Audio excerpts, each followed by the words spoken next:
Gage back there, open racing. Darlinghurst jumps quick out of the gate, followed by Palasiga. Green Lexter, born free now from the outside. Jagito, then followed by Maizan Jago, Harbor Magic. Running by Royal Hamza, Alexis, and free number 8, Blue Color Boy, Jetborn next on line. The Flyer.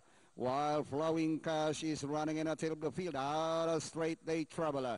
It is still Darlinghurst leading by some 2.5 lengths, followed by Jagito in second. Moving up, Born Free now from the outside. And into the back they travel. Darlinghurst followed by Jagito. And around the outside is Born Free. Here comes Harbor Magic, my San Jago. Palasig is next on line. Blue Collar Boy, Hamza Alexis. Entry number 6.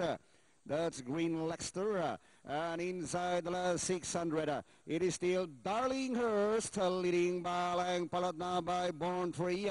Jagito remains in third. Harbor Magic. Here comes Palasig moving up now to take FIPA as they swing for home with a top favorite.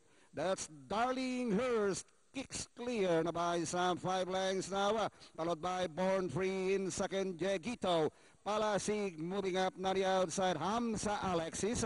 And nearing the finish line is all Darlinghurst. Followed now by Hamza Alexis, Harbor Magic, close Palasig.